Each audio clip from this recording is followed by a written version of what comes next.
gjort andetåsvänningar och lärer att anda som är en stor part av oss. Just tillvida om andetåsen. Och så just du avspänningsvändningar.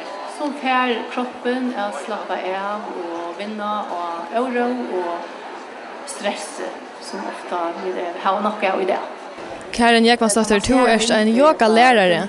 Vad har yoga att säga för välvære?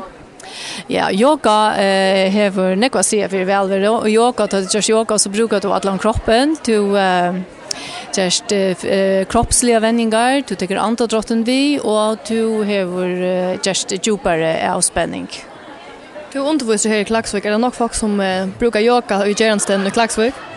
Nej, nu vet jag inte om det är nekva som brukar yoga i Geransten i Klaksvik, men jag har ju skoj och här är 12 som kommer innanför en vikna och till kvartskvöld och jag undervisar 2 timmar. Och jag hade de flesta är välnöjd vi tar 2 timmar. Är det nog av yoga runt landet eller står enaste lärare?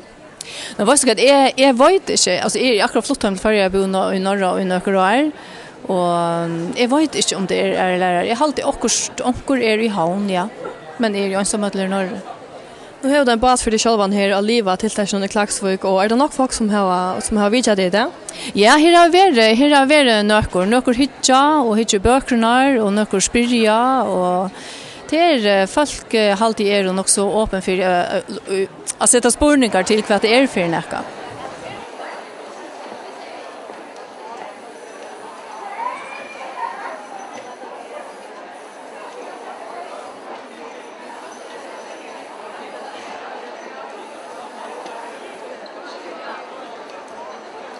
En fortid som aktiv eliteidrætsudøver.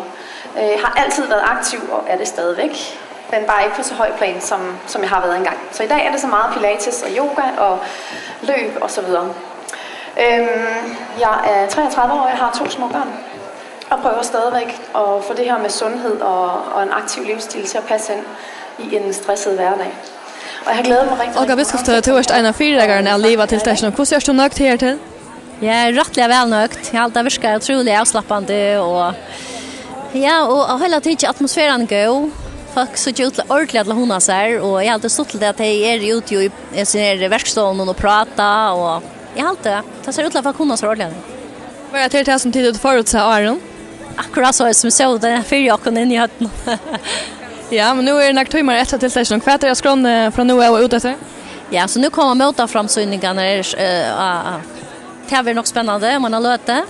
Och så vill Laura, henne glädjer mig höra att jag vet inte vad det är som hon kommer att framföra. Så det är ordentligt stolt.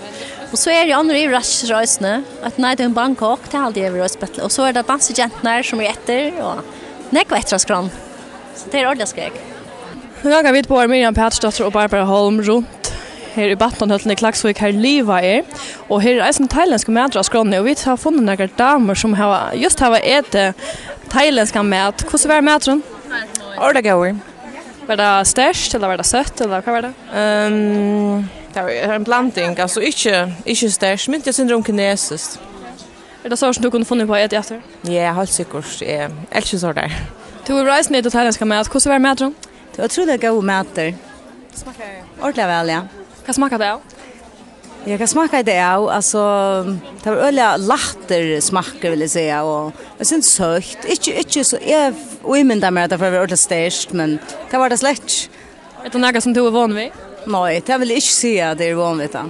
Men helt säkert för att röna datt.